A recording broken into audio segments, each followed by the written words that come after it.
Hey everybody, welcome back. Hope you're all having a really good Saturday. I have another product for review here. This product was sent to me for free by Paul Silva at Silva Technologies, and it is called 3D Print Lube.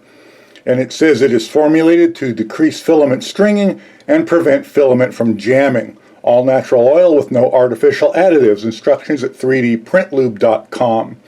I've never used an oil on my filament for 3D printing. I know other people that do and say they have good results, but I've never really felt it was necessary to do it.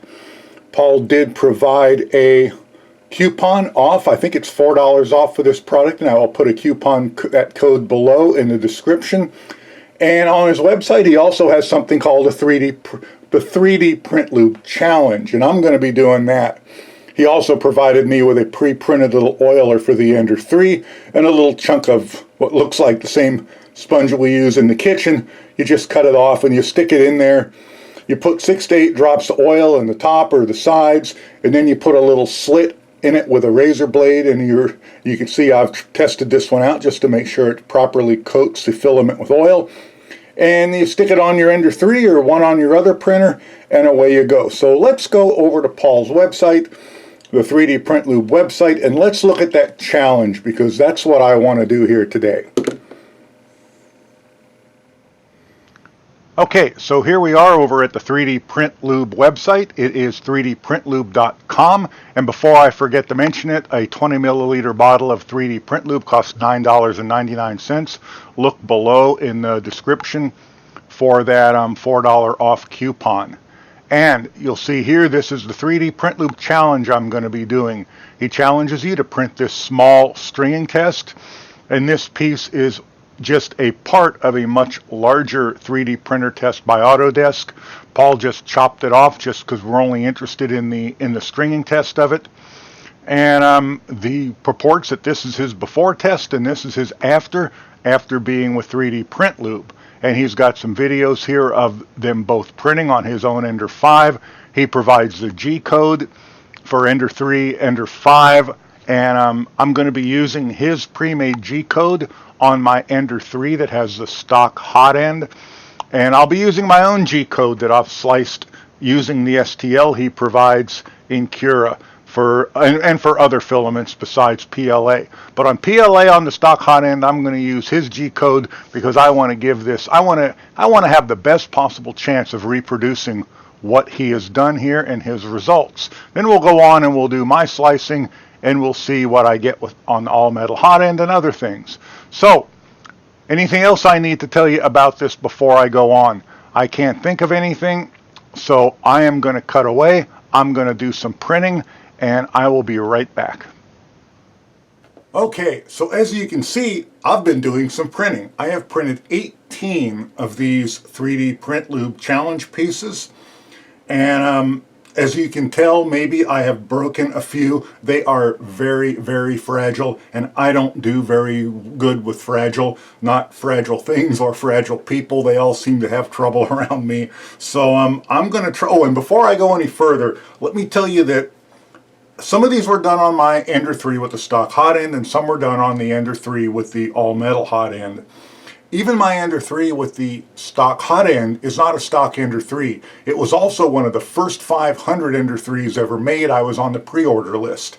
It has the PEX fan cooler and the blower fan on it. It's got a McEwen feed mechanism on it. It's been flashed to Marlin, so it's got some changes on it. So it is not a stone stock printer, but it does still have the stock hot end. My Ender 3 with the all-metal hot end has been enclosed. It's got the SKR 1.3 board. It's got a McEwen feeder on it. It's got a bunch of changes to it. So remember all that when we're looking at these. I'm going to cut away for a couple minutes, and I'm going to try and get these in some logical order so that we can compare them and take a look at the results together. Hang on. Oh, and hang on with me till the end, because some of this is a little bit surprising even to me. It's not the results I was originally expecting to find, but hey, you know what? Results are results. And I'm a little bit surprised, so hang on.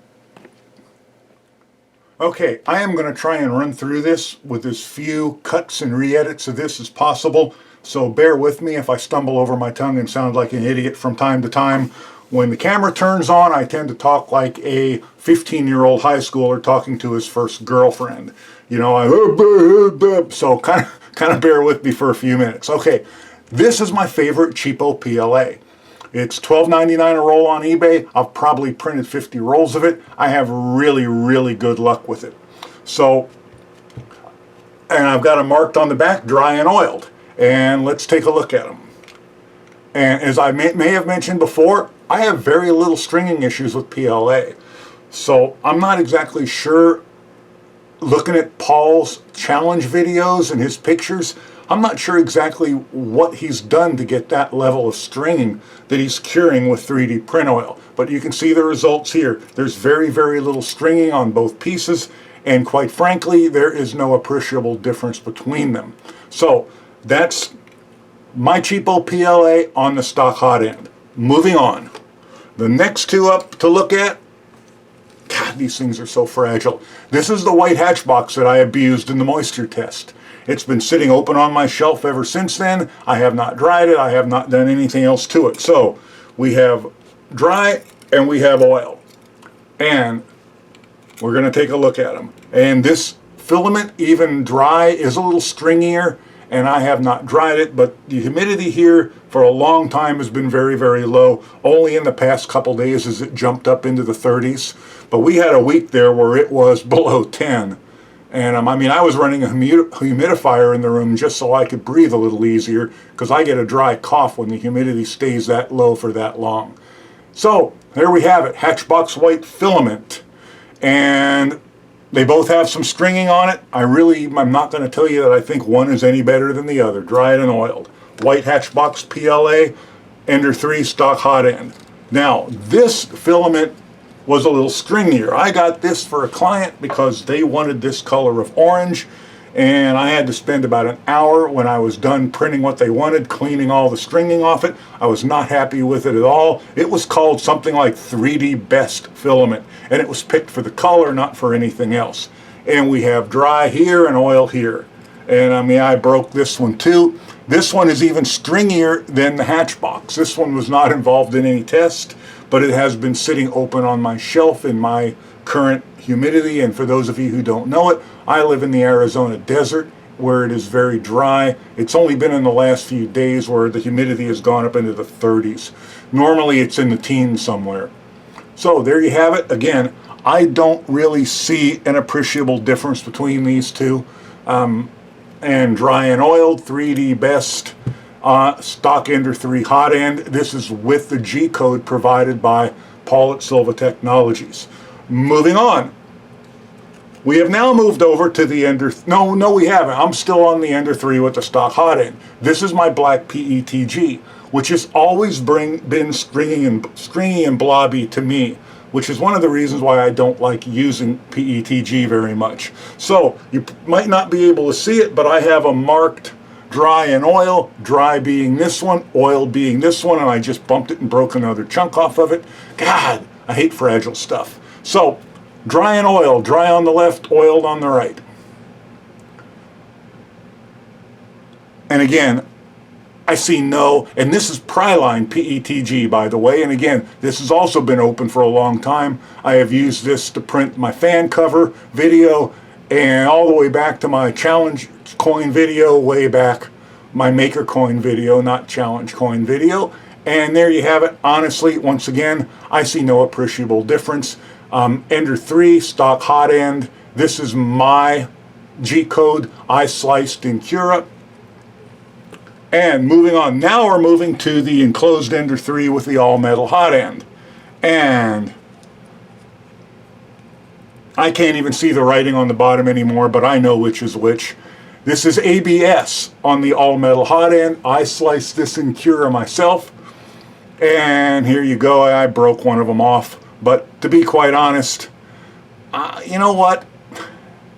The oiled one may be a little better, but I gotta tell you, if it is, it's not much. And it's not what I would call a significant amount better, although it might be a smidge better. Smidge being one of my mom's terms. So once again, this is ABS excuse my handshake, and I think I've had one too many cups of coffee this morning. This is ABS on the all-metal hot end on the Ender 3 with the SKR 1.3 board, and my own slicing job in Cura. I think I'm still on Cura 4.3 because 4.4 just came out, and as much as I love Ultimaker for providing Cura for free, it is usually as buggy as heck for the first couple of weeks, especially on the Creality printers. So there you have it. ABS, all-metal hot end, no appreciable difference, really. Now, this is my next one. This is this stringy PLA. And this is my typical PLA setting for the all-metal hot end.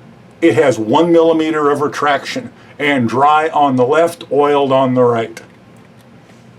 And just to make sure you all know, I have been re-oiling the oiler. I put 6 to 8 drops at the beginning, and after every print job I've been adding a couple, 2-3 drops to it just to make sure it stays saturated. At one point I got it so damp that that there was literally standing oil on the top of it. So here you have 1 millimeter all-metal hot end, Ender 3, dry on the left, oiled on the right, 1 millimeter retraction. No appreciable difference that I can tell. So, moving on. Same stringy PLA filament. God, I'm breaking this one so broken up. This is 2 millimeters retraction. Dry on the left, dry on the left, oiled on the right. And excuse me, I broke off 2 of them on this one, and but I think there's still enough left for us to see that while I think there is some improvement to the oiled one, I'm really not thinking it's really significant. If this was something you printed for somebody, you're still going to be doing a significant amount of cleanup, no matter which one you use. So, all-metal hot end, 2 millimeter retraction.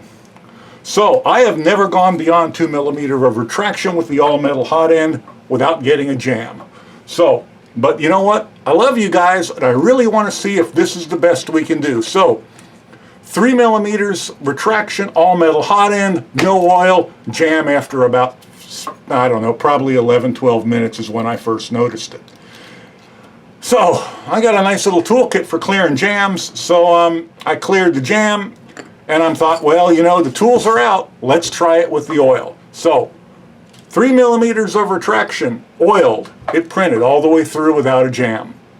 Still stringy as I think it would normally be had the other one printed without jamming, which it did not, but I did print 3 millimeter retraction on an all-metal hot end with no jamming. Now, to let you guys know, the retraction amount is all I've changed. I've left the retraction speed and the reprime speed the same, which is 40 and 20 millimeters per second, respectively. So, I thought, well, since the tools are already out to clean the jam, and since I'm really good at it, let's try 4 millimeters and see if we can get it to jam.